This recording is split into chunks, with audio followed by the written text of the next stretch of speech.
Hello everyone, my name is NIKOLARANKOV and I work as a researcher in the University of Bath. I will be presenting a talk called HF Method for Observing Traveling Ionospheric Disturbances, or TIDs, as an input to ionospheric data assimilation. This talk will investigate the way disturbances can affect the usefulness of ionosome measurements as the ionospheric representation in HF geolocation. Finding the location of an unknown HF emitter, i.e. geolocation, is a difficult task as it requires an accurate representation of the local ionosphere. However, the ionosphere is a dynamic medium that can exhibit significant local changes due to magnetic storms, solar flares, or TIDs. In such cases, the ionospheric specification can be done through an ionospheric model, local ionospheric measurements such as ionosomes, or a combination of the two into an assimilation model. However, it is rare that the local measurements will be available for the region where HF geolocation takes place. In such cases, it is imperative to know what distance away a uniform extrapolation of the measurement is true. This area is also called correlation distance. It has not been examined during the presence of TIDs. Let's imagine a HF skywave propagation from an unknown transmitter to a receiver, as shown in the image, with the ionosphere acting as a mirror. Let's also assume we have an ionosome close to the reflection point. Our main goal is to investigate what is the area around an ionosome in which its measurements are accurate. Is this area different if the ionospheric conditions change, such as during ionospheric disturbances?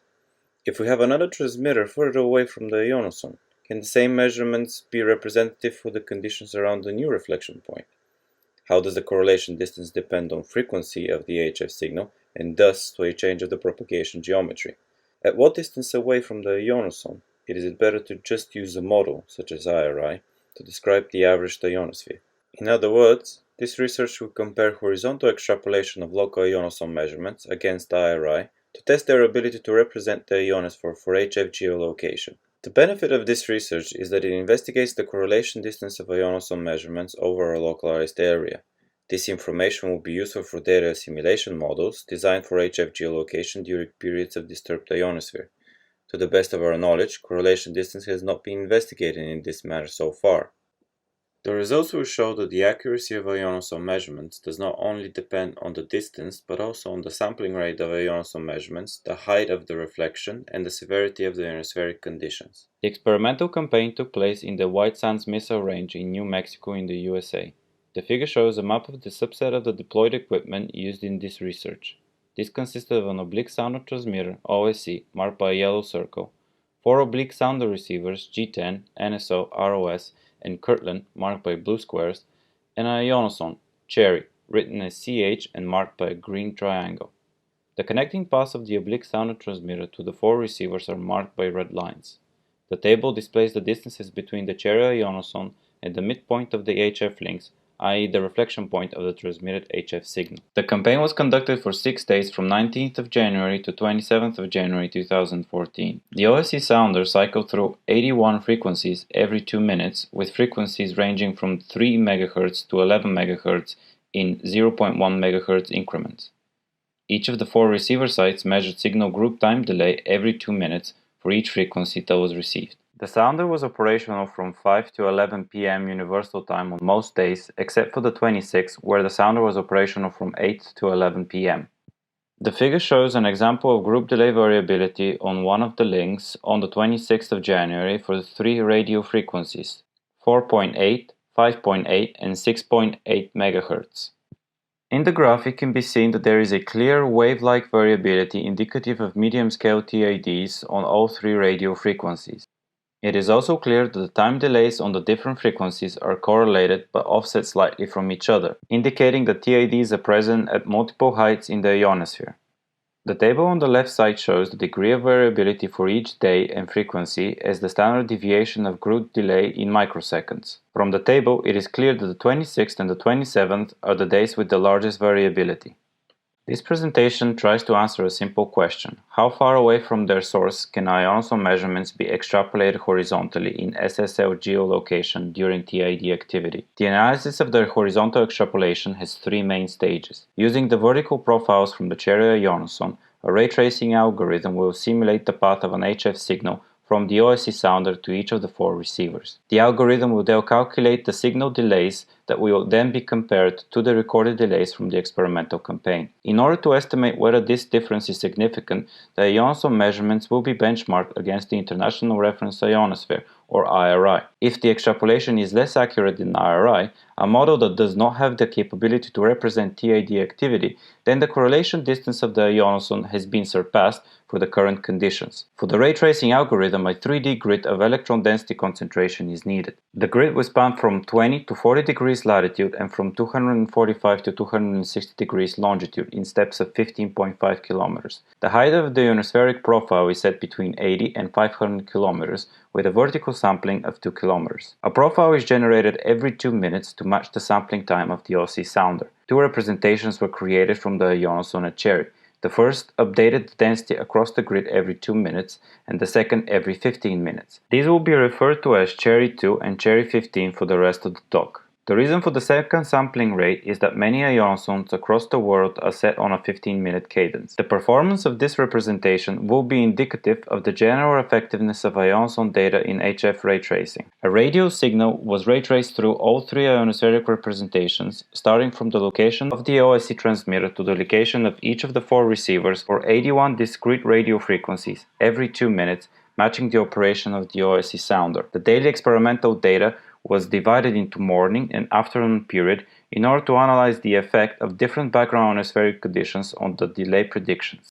The results in this presentation will be evaluated using 4 different approaches, mixing observational and statistical analysis. The first will visually compare the measured and simulated time delays. The figure on the right shows an example time series of predicted group delays for the Cherry 2 representation compared against the observations from the OSC sounder. The operational frequency is 5.3 MHz. The left column of the plot shows the comparison for the closest link, G10, and the right column for the furthest link, Kirtland. There is a clear wave-like variation in all subplots, signifying the presence of TIDs. It can also be seen that there is an offset between the measured and predicted delays for the Kirtland link that is not present in the closest link. This signifies that the ionosphere representation exhibits a strong local decorrelation rate of less than 150 kilometers. Due to the position of the receivers, the most probable propagation direction of the TIDs is north-south. From this point onward, the prediction error of all 3 representations, Cherry 2, Cherry 15 and RRI, will be statistically analyzed. The 3 ionospheric representations will now be analyzed by observing the probability distributions of their prediction errors. The statistical parameters and the shape of the distributions will give an indication of how well the representation matches the real ionospheric conditions. The probability distributions of the 19th January, a day that is considered ionospherically quiet, are shown first. 2 figures, one for the closest OSC G10 link and one for the furthest OSC Kirtland, are compared on this slide. For each of these cases, the prediction error distribution is plotted for the 3 ionospheric representations, IRI, green, Cherry 2, red, and Cherry 15, blue. The figures are divided into 2 columns to show both time periods, local morning and local afternoon. The figures are also divided into 3 frequency ranges, 4.3 to 5.3 MHz, 5.3 to 6.3 MHz, and 6.3 to 7.3 MHz. The distributions in the top figure behave as expected for a day with calm ionospheric conditions. The Cherry 2 representation has a close to zero average with a small standard deviation. Cherry 15 performs worse, but still keeps a relatively Gaussian distributions with zero mean delay error. However, the IRI distributions show a distinct positive bias and lack of normality, especially during the later period. The distributions from the OSC Kirtland link show a general similarity between the performance of the Cherry 2 and the Cherry 15 representations. An increase of standard deviation is also seen compared to the G10 graphs, pointing towards a decorrelation. A decrease of accuracy can also be seen with an increase of frequency. This can be due to the cumulative effect of the profile error as the radio signal propagates to higher altitudes through an incorrect electron density profile. On this slide, the same configuration of figures is presented, but from the disturbed 27th of January day. The effects of the TIDs can be seen in the performance of all 3 representations. Although the mean for the 2-minute sampling is around 0, the distribution of the prediction error has much higher standard deviation than the 19th, with extreme outliers of almost 1000 microseconds. This is interesting because although the ionosphere sometimes improves the results, it can also degrade them significantly, even make them worse than IRI. The performance of Cherry 15 is also unexpected, achieving performance either as poor as IRI or even worse. The next part of the analysis will investigate the daily change of the statistical parameters from the error distributions seen in the previous slides. The presented figures show the variation of the mean delay error, solid lines, and standard deviations, dashed lines for each of the three ionospheric representations as a function of the day for the 17 to 20 UT hour time period, top graph, and the 20 to 23 UT time period, bottom graph. The four subgraphs are for the different sound transmitter links and are ordered in increasing distance from the Cherry ionoson, with G10, 16.5 km from Cherry, in the upper left, going all the way down to Kirtland, 147 km from Cherry, in the lower right. The ionospheric representations are color-coded according to their colors in the previous slide. The figures show that in most cases the ionoson representations cause little systematic bias in the time delay across all four links. Generally, the IRI model overestimates the electron density, which sometimes can lead to a prediction error of 200 microseconds. However, for the 27th of January afternoon period, in the bottom right figure, the 15-minute representation results in an overall bias larger than IRI. Lastly, the performance of Cherry 2 and Cherry 15 will be evaluated using a cumulative distribution analysis. This was done for all HF links on all frequency bands during the entire period of the experiment in order to consider when it is better to use an ionoson measurement rather than IRI. A CDF of the absolute value of the time delay error was computed, and the 75th percentile value was recorded to identify the correlation distance. The results from the Cherry 2 and Cherry 15 representations are then referenced against IRI to determine which would be suitable to use for each link. Four color maps were created in order to observe the dependency of the correlation distance. The first two are biased, the mean is included in the CDF, and the second two are unbiased, the mean is excluded from the CDF. First, the 75th percentile delay error color map for the local morning period is shown. For simplicity and better visualization, the 75th percentile from IRI was subtracted from the Cherry 2 and Cherry 15 CDFs. Hence, the color represents the performance of using the ionoson, where the advantage is seen as blue, disadvantage is red, and no advantage is light green. The rows of each subplot increase as the link moves further away from the ionoson, starting at G10 and moving towards Kirtland. The two vertical columns in each subplot are for Cherry 2 minus IRI and Cherry 15 minus IRI. Moving across the subplots from left to right shows the results for the different frequency bands. The rows of subplots going from upper to lower represent the different days. From the bottom row of the color map, it can be easily seen that the 15-minute ionoson representation can very quickly become decorrelated by increasing the distance between the ionoson and the reflection point, such as OSC to Kirtland. During disturbed ionospheric conditions, such as those on the 27th, the local ionoson correlation distance is less than 50 km. The figure also shows that the correlation distance depends on the height of the reflection.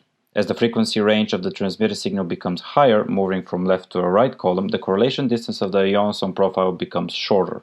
The color map for the afternoon period shows even quicker decorrelation for both Cherry 2 and Cherry 15 representations. This is not only observed on the 27th, but also on the 20th and the 22nd. This is a very interesting result as it questions the general use of ionoson measurements in SSL geolocation if the current local ionospheric conditions are not very calm.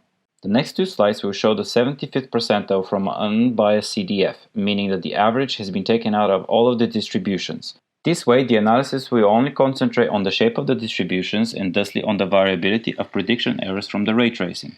Concentrating on the variability of the delay alone shows an even higher rate of decorrelation of both ionoson representations. IRI, a model that is incapable of describing TIDs, has produced more stable results than a local ionoson. This is true for most days and frequency bands, except for the 4.3 to 5.3 MHz. Similarly to the unbiased CDF, the afternoon color map show even shorter correlation distances for the ionoson. As a conclusion, this talk investigated the special correlation regions around an ionoson for SSL geolocation. The results showed that the accuracy of the ionoson-based representation does not only depend on the distance but also on the sampling rate, the height and the severity of the ionospheric conditions. The correlation distance can fall to 147 km if the TIDs are very pronounced, even if the ionoson is sampling at every 2 minutes. If the ion zone is sampling every 15 minutes and strong TIDs are present, there is almost no advantage of using the ion zone measurements over IRI at a distance of 147 kilometers. The results also show that the benefit of using ion zone can be extended as far as 170 kilometers, but can also fall down to 47 kilometers based on ionospheric activity. This reduction is not due to the inability of the ion zone to measure TIDs accurately, but the result of the motion of the TIDs across the sky. Thank you for your time.